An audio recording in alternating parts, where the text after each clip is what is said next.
Picture this. You're a 12-year-old boy in a small Bulgarian village in 1550. The morning mist clings to the valley like a shroud as you help your father tend to the sheep. The bells around their necks create a gentle melody that has been the soundtrack to your entire life. Your mother is preparing breakfast, warm bread, and goat's milk that tastes like home, like safety, like everything you've ever known. Then you hear it. The thundering of hooves against cobblestone. Your father's face goes white as parchment. Your mother drops the clay picture she's holding, and it shatters across the floor, like your world is about to shatter, because everyone in your village knows what those hoofbeats mean. The Sultan's collectors have come. You watch from behind a wooden cart as Ottoman officials dismount their horses, their silk robes pristine, despite the long journey. They carry scrolls and lists, and their eyes scan the gathered villagers with the cold calculation of merchants evaluating livestock. When one of them points directly at you, your mother collapses to her knees, begging in a language they don't bother to understand. Your father stands silent, knowing that resistance means death for the entire family. You are torn away with promises that you will serve the Sultan, that you will rise to greatness, that this is an honor. But as the cart rolls away from everything you have ever known, all you can hear are your mother's sobs fading into the distance. You will never see her again. This was the beginning of your new life as a palace boy, a ghulam in the most powerful empire on earth, and the horrors that awaited you behind the palace walls would make you long for those simple days watching sheep in the misty valleys of your homeland. Before diving into these forgotten stories of survival and suffering, if you enjoy learning about the hidden truths of history, consider hitting that like button and subscribing for more content like this. And please comment below to let me know where you're listening from. I find it incredible that we're exploring these ancient stories together from different parts of the world, connected across time and space by our shared curiosity about the past. The journey to Istanbul was your first taste of the systematic cruelty that would define your new existence. You and dozens of other boys were marched for weeks across rugged terrain, inadequately fed, sleeping in the open, or in crude shelters that offered little protection from the elements. The weak ones, those who couldn't keep up, who fell ill or who simply gave up hope, were left behind to die. You learned your first lesson in Ottoman palace life before you even reached the capital. Weakness was death, and only the strongest, cleverest, or most adaptable would survive what was to come. The boy walking beside you, maybe 14 years old, had been taken from a Greek fishing village. His name was Nikos, though he whispered to you that soon that name would be forbidden. He had tried to escape on the third night of the march, but the guards caught him before he made it a mile. They dragged him back to the camp and beat him in front of all the other boys as a lesson. His screams echoed across the countryside, and you squeezed your eyes shut trying to block out the sound. But you couldn't block out the lesson. Escape was impossible. Resistance was futile. By the time you reached the outskirts of Istanbul, you had learned to move like a ghost, to speak only when spoken to make yourself invisible when the guards' attention turned predatory. You had watched boys disappear in the night, some who tried to run, others who simply couldn't endure another day. Their empty spaces in the line served as constant reminders of your own mortality. The first sight of Istanbul's skyline should have been breathtaking. The minarets piercing the sky, the massive dome of Hagia Sophia, the sprawling palace complex that would become your prison.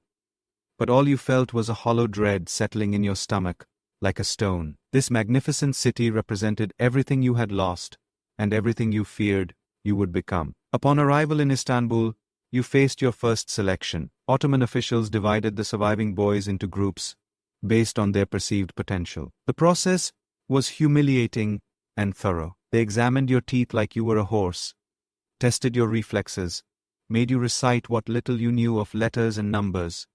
They measured your height, examined your skin for blemishes, and evaluated your facial features with the clinical detachment of art appraisers. The most beautiful and intelligent were destined for the palace school, the Enderon. Others would become janissaries, the elite military corps. But for those chosen for palace service, a different kind of trial awaited, one that would test not just your body's endurance, but your soul's ability to survive systematic dehumanization. You were among the fortunate ones selected for the Enderon school, housed within the walls of Topkapi Palace. The officials who made this choice looked at your clear skin, your bright eyes, and your obvious intelligence, and they smiled. You didn't understand then that their smiles were not kind. They were the smiles of predators who had found particularly promising prey. The Enderon School has been called the world's first institutionalized education for the gifted.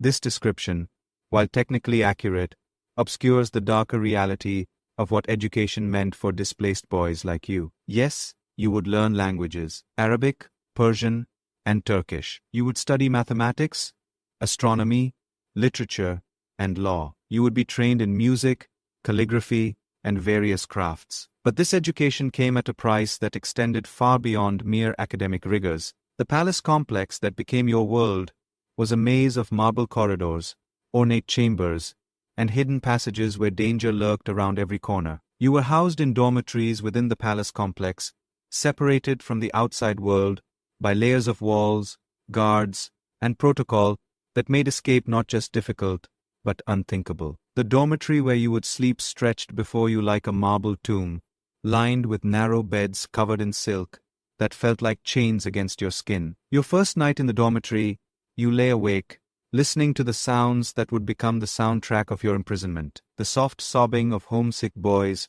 trying to muffle their tears and their pillows. The whispered conversations in languages you didn't recognize. The footsteps of older students and supervisors, prowling the halls after lights out. You clutched the small wooden cross your mother had pressed into your hand as you were taken away. But by morning, even that last connection to your former life would be discovered and confiscated. You were given a new name, Messmet, and told to forget your Christian origins. Conversion to the empire's official faith was not optional. It was fundamental. They understood the system intimately because they had once been its victims. But rather than protecting newcomers, many became its most enthusiastic enforcers. Older students preyed on younger ones, perpetuating cycles of abuse that stretched back generations. It was a twisted form of hazing, where the initiated earned their place in the hierarchy by optimizing those below them. Palace officials took advantage of their positions to access the most beautiful boys with impunity, knowing that their victims had no recourse and no one to whom they could appeal for justice. What made this system particularly insidious was its integration with the palace's official hierarchy. Sexual relationships were not hidden scandals. They were part of the social order, woven into the fabric of daily life so completely.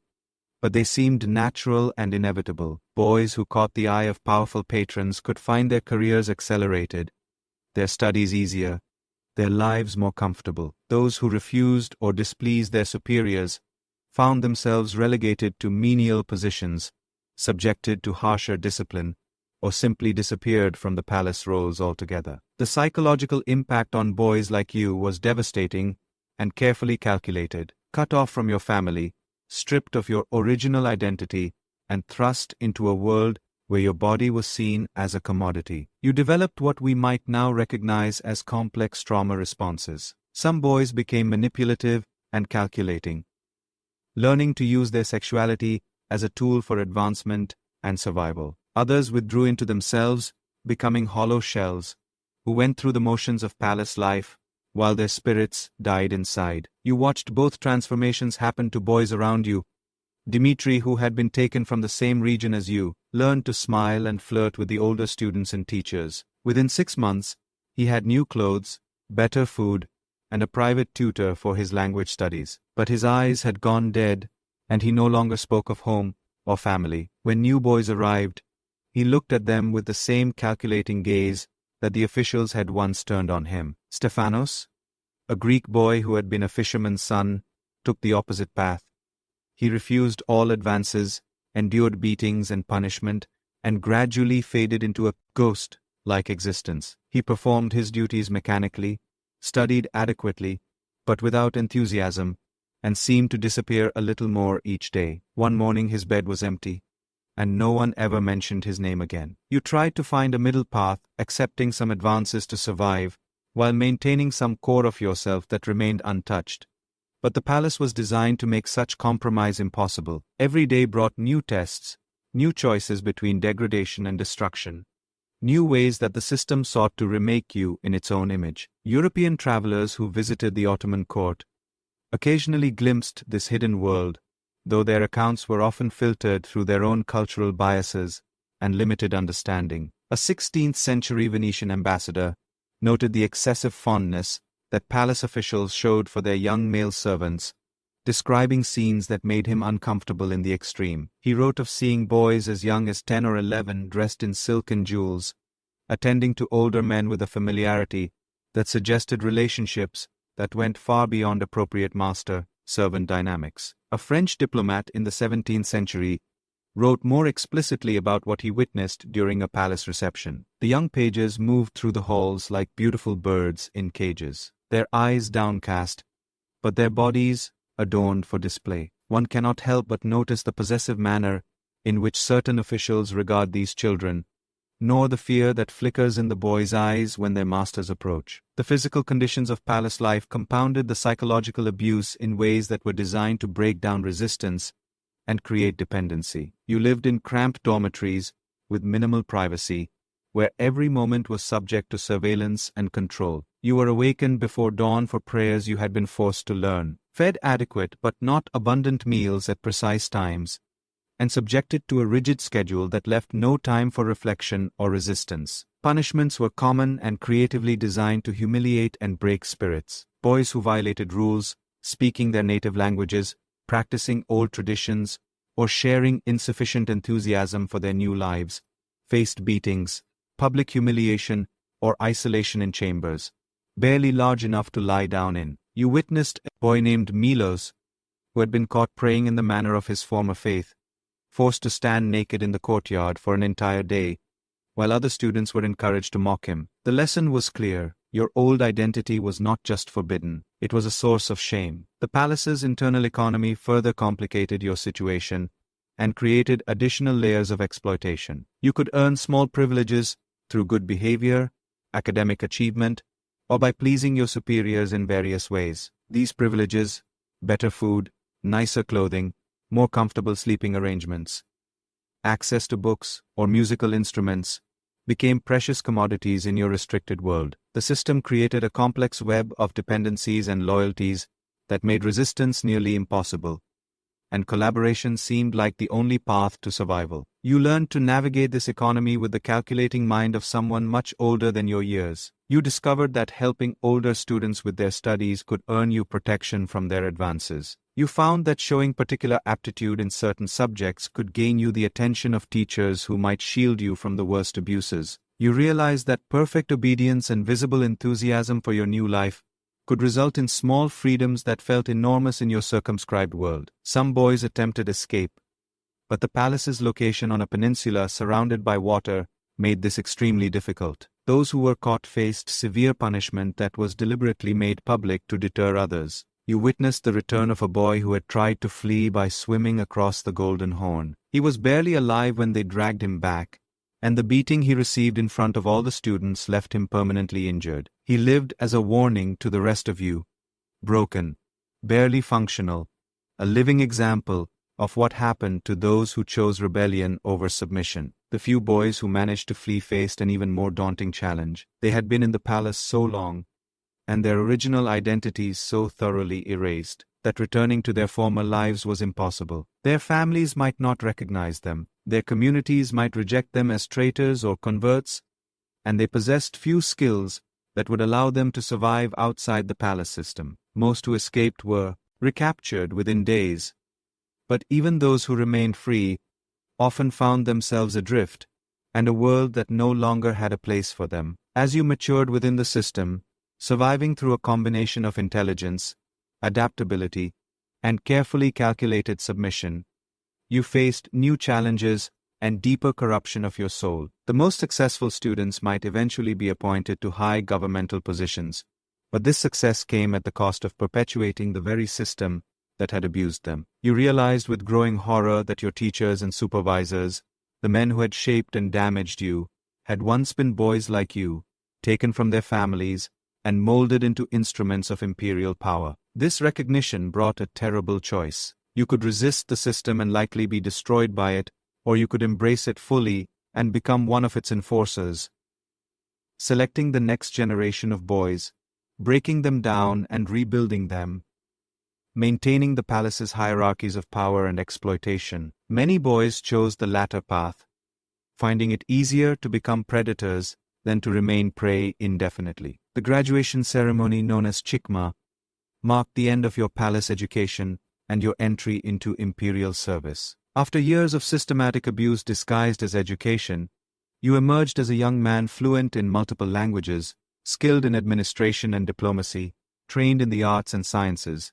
But you also emerged as someone whose soul had been systematically corrupted, whose understanding of power was forever intertwined with exploitation, whose capacity for normal human relationships had been damaged in ways that might never heal. For many graduates, this transition simply meant moving from one form of exploitation to another. Those appointed to administrative positions found themselves in a world where sexual favors and political advancement remained intertwined, where the lessons learned in the palace about power, submission, and survival continued to shape their adult lives. Those assigned to military roles carried with them the psychological scars of their palace years, often becoming either brutal enforcers of imperial will or broken men who struggled to find meaning in lives built on foundations of abuse.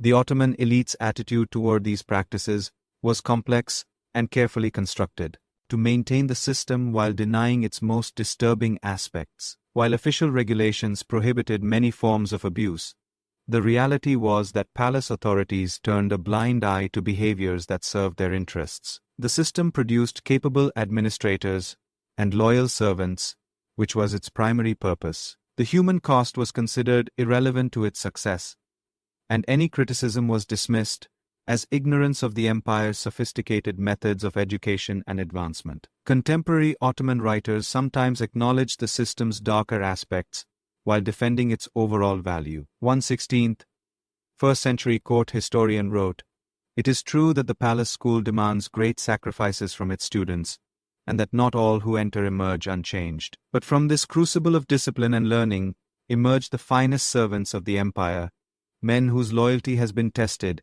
and whose capabilities have been honed to perfection." This rhetoric of transformation and improvement masked the reality of what boys like you experienced. Your testing involved systematic sexual abuse. Your discipline involved the destruction of your original identity and the construction of a new self designed to serve imperial interests. Your learning came at the cost of your childhood innocence and your capacity for normal human relationships. What makes the Ottoman palace system particularly disturbing is how it combined genuine educational opportunities with systematic abuse in ways that made it difficult to separate the benefits from the horrors. Boys did receive an education that was, by the standards of the time, exceptionally advanced. You learned to read and write in languages that opened doors throughout the known world. You studied sciences and mathematics that were cutting edge for their era. You gained skills in diplomacy, administration, and military strategy that would serve you throughout your life. But this education was inseparable from your exploitation and abuse. The same teachers who expanded your mind also violated your body. The same system that gave you opportunities also destroyed your innocence. The same institution that promised advancement also ensured that advancement would forever be tainted by the methods used to achieve it. The system also reveals the complex relationship between power, sexuality, and violence in pre-modern societies. The Ottomans were not unique in their exploitation of young people. Similar practices existed in various forms throughout the ancient and medieval worlds. But the Ottoman system was notable for its scale, its systematization, and its integration into the imperial apparatus. It was not a hidden perversion but an open institution, celebrated for its effectiveness and defended by its beneficiaries. By the 17th and 18th centuries, the palace system began to decline as changing military technologies reduced the importance of the Janissary Corps and new forms of administration decreased reliance on palace-trained bureaucrats. European influence and changing social attitudes also contributed to the system's gradual transformation. But for the thousands of boys who passed through the palace gates during the system's height, these changes came far too late. Their stories of childhood lost, innocence destroyed, and spirits broken in service to imperial power represent one of history's most systematic examples of institutional child abuse. The boys who survived learned to navigate a world where their beauty was both asset and liability, where their intelligence was valued but their humanity was not, where advancement required surrendering pieces of their souls that could never be recovered. Some rose to positions of great power and influence, becoming viziers, generals, and governors who shaped the empire's destiny. But they carried with them the scars of their palace years, and many perpetuated the cycles of abuse that had shaped them. Others disappeared into historical obscurity, their fates unknown and their suffering unrecorded, remembered only as entries in administrative records that noted their arrival, their training, and their eventual assignment to service. The palace walls that once echoed with the footsteps of these boys still stand today, transformed into a museum where tourists admire the architectural grandeur and artistic treasures of the Ottoman court. Visitors marvel at the beautiful chambers where the empire's elite were educated, but they see only the physical beauty of the spaces. The marble corridors keep their darkest secrets, and the rooms where education and exploitation intertwine remain silent about the price that generations of young boys paid for imperial glory. The guided tours speak of the palace schools, educational innovations, its role in training capable administrators, its contribution to the empire's success. They do not mention the systematic abuse that was fundamental to its operation, the boys who died rather than submit to its demands, or the men who emerged from its halls forever changed by their experiences within its walls. As I finish this account, imagining your story as representative of thousands like it, I'm reminded that these tales of suffering and survival are not merely historical curiosities. They represent real human beings, children torn from their families, stripped of their identities, and forced to navigate a world that valued their bodies and minds, while dismissing their humanity as irrelevant to the empire's grand designs. You, the boy I've imagined standing in those marble corridors, with fear in your heart and silence on your lips, represent thousands of real children, whose names we will never know, whose individual stories were never recorded, whose suffering was never acknowledged by the system that created and sustained it. Your ghost, and the ghosts of all the boys like you, still walk those palace halls, reminding us that behind every empire's grandeur lies a foundation built on human suffering, and that the price of power is often paid by those who have no choice in the matter. The horror was not in the violence alone, but in how systematically it was applied, how completely it was normalized, and how thoroughly it was forgotten by history. You and boys like you lived and died in a system that treated you as beautiful objects to be molded and used, and your stories deserve to be remembered, not as exotic historical footnotes, but as testimonies to human resilience in the face of institutionalized cruelty. The morning air that once carried your fearful footsteps has long since faded, but your story echoes still through time, demanding that we bear witness to your suffering, and remember the terrible price of the empire's golden age. In remembering your story, we honor not just your individual suffering, but the suffering of all children who have been caught in the machinery of power throughout history, used and discarded by systems that value conquest over compassion, empire over innocence.